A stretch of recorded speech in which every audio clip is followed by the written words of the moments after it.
విమర్శలు వస్తున్నాయి. దీనికి సంబంధించి కోర్టుకు వెళ్ళడం జరిగింది. కోర్టు కూడా జనసేనకి అనుకూలంగా కూడా మాట్లాడిన తర్వాత, అంటే తీర్పు వచ్చిన తర్వాత అటు ఎలక్షన్ కమిషన్ కూడా జనసేనకే మొగ్గు చూపినప్పటికీ కూడా తర్వాత కొన్ని పరిణామాల వల్ల మళ్ళీ తర్వాత స్వతంత్ర అభ్యర్థులకి ఫ్రీ సింబల్గా దీన్ని కేటాయించడం పట్ల కూడా సర్వత్రా విమర్శలు వ్యక్తం అవుతున్నాయి. అయితే ఫ్రీ సింబల్స్ విషయాన్ని గురించి మనం చూసుకుందాం. ఏదైతే 2019 ఎన్నికల్ని గనక మనం ఒకసారి పరిశీలిస్తే గనక అప్పుడు జనసేన గాజు గ్లాస్ గుర్తుగా తీసుకుంది. అసలు ఈ సింబల్స్ టెన్షన్ గురించి మాట్లాడే ముందు సింబల్స్ని ఎలా కేటాయిస్తారు? ఆల్రెడీ రికగ్నైజ్డ్ పార్టీలు ఉంటాయి. అంటే మనం జాతీయ స్థాయిలో చూసుకుంటే బీజేపీ కావచ్చు, టీడీపీ కావచ్చు, ఆ తర్వాత కాంగ్రెస్ కావచ్చు. మరి ఇటు రాష్ట్ర వ్యాప్తంగా చూసుకుంటే తెలంగాణలో అయితే బీఆర్ఎస్, ఆంధ్రప్రదేశ్లో వైఎస్ఆర్సీపీ, అటు టీడీపీ పరంగా ఇలా చూసుకున్నా కూడా కొన్ని రికగ్నైజ్డ్ పార్టీలు ఆల్రెడీ గతంలో పోటీ చేసి ఒక గుర్తు మీద గెలిచినటువంటి పార్టీలకి అవే సింబల్స్ని వాళ్ళు కేటాయించడం జరుగుతుంది. ఇవి రికగ్నైజ్డ్ పార్టీస్, రిజిస్టర్ పార్టీస్. కానీ కొంతమంది కొత్తగా పార్టీలను పెట్టి, ఎగ్జాంపుల్కి జనసేన కొత్తగా పార్టీలు పెడతారు లేదా స్వతంత్ర అభ్యర్థులుగా పోటీ చేయాలనుకుంటారు. సో అలాంటి వాళ్ళకి ఫ్రీ సింబల్స్ నుంచి వాళ్ళ గుర్తుల్ని తీసుకోవడం అనేది జరుగుతుంది. తర్వాత ఒకే గుర్తుపై ఒకరిద్దరు కూడా గుర్తు కావాలనుకున్నప్పుడు దానిలో డ్రా తీసి ఎవరికైతే వస్తుందో వాళ్ళకి కేటాయించడం, లేదా అదే పార్టీలో ఎవరైనా గతంలో ఎమ్మెల్యేగా ఎవరైనా గెలుపొందిన, ఎంపీగా గెలుపొందిన వాళ్ళకి ఆ గుర్తును కేటాయించడం జరుగుతుంది. అయితే ఇక్కడ ఆల్రెడీ నామినేషన్ల పర్వం అయిపోయింది. ఆ జనసేనకి సంబంధించి గాజు గ్లాస్ గుర్తుపై గతంలో కూడా పోటీ చేయడం జరిగింది.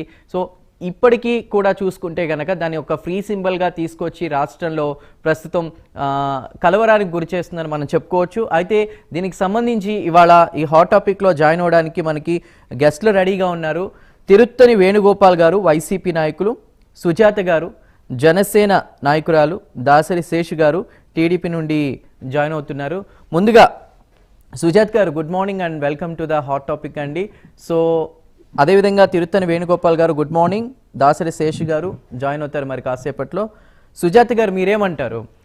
అంటే జనసేన పోటీ చేసే స్థానాల్లో గాజు గ్లాస్ని రిజిస్టర్ చేసి, పోటీ చేయనటువంటి స్థానాల్లో దాని ఒక ఫ్రీ సింబల్గా కూడా సిఈసి నిర్ణయించడాన్ని మీరు ఎలా చూస్తారు, ఏం మాట్లాడతారు? నమస్తే అండి. ముందుగా మీకు ప్రైమ్ నైన్ ప్రేక్షకులకి అలాగే ప్యానెల్లో ఉన్న సహచర మిత్రులకి అందరికీ శుభోదయం అండి. ఈ జనసేన గ్లాస్ సింబల్ ని ఫ్రీ సింబల్ గా పెట్టడం ఏదైతే ఉందో, అంటే కొన్ని చోట్ల ఇప్పుడు మేము కూటమిగా టీడీపీ జనసేన కూటమిగా పోటీ చేస్తున్నాము. మేడం ఒక్క నిమిషం, సుజాత్ గారు ఆడియో డిస్టర్బెన్స్ వస్తుంది, ఫ్యాన్ ఆఫ్ చేసి మాట్లాడండి. నేను మళ్ళీ కనెక్ట్ అవుతాను, మీరు వేరే అభ్యర్థులతో మాట్లాడండి. రైట్, జస్ట్ ఆఫ్ చేసి మాట్లాడండి, పర్వాలేదు.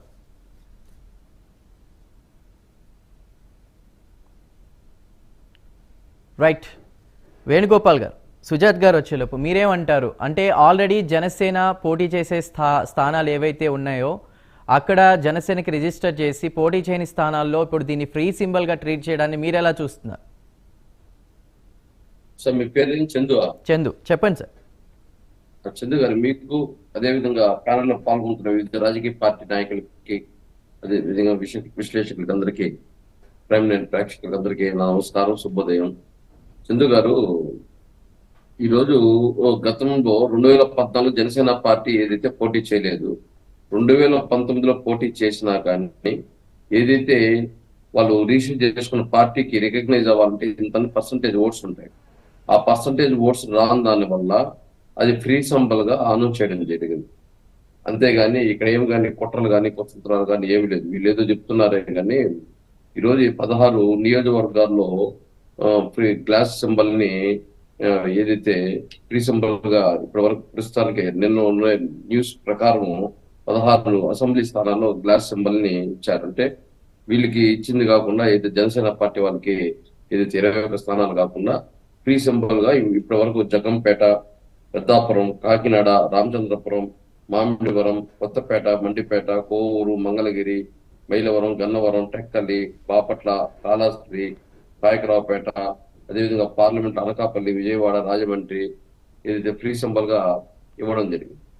ఈ వాళ్ళకి ఏది ఏ పార్టీ అయినా కూడా రిజిస్టర్ చేసుకొని వాళ్ళు పోటీ చేస్తే ఆ ఎన్నికల్లో ఏదో ఇంత పర్సంటేజ్ ఉంటుంది, ఆ పర్సంటేజ్ కానీ వస్తే ఏది దాన్ని ఇంకో వేరే వాళ్ళకి కేటాయించాం. అన్ని సీట్స్, అన్ని పర్సంటేజ్ ఓట్లు కానీ రాని పరిస్థితుల్లో దీన్ని ఫ్రీ సింబల్ గానే ఉంచడం జరుగుతుంది. గత 3 months బ్యాక్ కూడా ఏదైతే ఒక ఎలక్షన్ కమిషన్ వదిలింది కొన్ని గుర్తుల్ని, ఆ గుర్తుల్లోనే జనసేన పార్టీకి ఫ్రీ సింబల్ లో అనేసి పెట్టడం జరిగింది. వీళ్ళు అయినా కూడా మేము 21 స్థానాలు నిలబెడుతున్నాం కాబట్టి దీన్ని మాకే కేటాయించాలి, వేరే వాళ్ళకి కేటాయించకూడదు అని చెప్పేసి ఒక అర్జీ పెట్టుకోవడం వల్ల ఆ 21 స్థానాల్లో మాత్రం వీళ్ళకే కేటాయించారు. మిగిలిన స్థానాల్లో మాత్రం దాన్ని ఫ్రీ సింబల్ గా చేయడం జరిగింది చందు గారు. అదే విధంగా ఈరోజు ఏదో కుట్రతో కుతంత్రాలతో జగన్మోహన్ రెడ్డి గారు దాన్ని ఏదైతే ఓట్లు చీల్చే ప్రయత్నంతో దీన్ని ఫ్రీ సింబల్ గా ప్రయత్నం చేస్తున్నారంటే, ఏదైనా చేస్తే గీస్తే కేంద్ర ప్రభుత్వం అండతో రిక్వెస్ట్ చేసుకుని వాళ్ళు కేంద్ర ప్రభుత్వం మోడీ గారిని రిక్వెస్ట్ చేసుకుని పొత్తులతో పోతున్న చంద్రబాబు నాయుడు చేయాలి, లేకపోతే పవన్ కళ్యాణ్ వీళ్ళు చేయాలి. కానీ జగన్మోహన్ రెడ్డి గారికి కేంద్ర ఎన్నికల అధికారులు పలికే పరిస్థితి ఉన్నది. వాళ్ళు మనం చెప్తే దాన్ని చేసింది. ఆ ఫ్రీ సింబల్ అనేది ఇప్పుడు కాదు, గత 3 నెలలు 3-4 months బిఫోరే రిలీజ్ చేయడం జరిగింది, ఏదైతే ఫ్రీ సింబల్స్ ఉన్నాయి అనేసి. చంద్ర గారు ఓకే.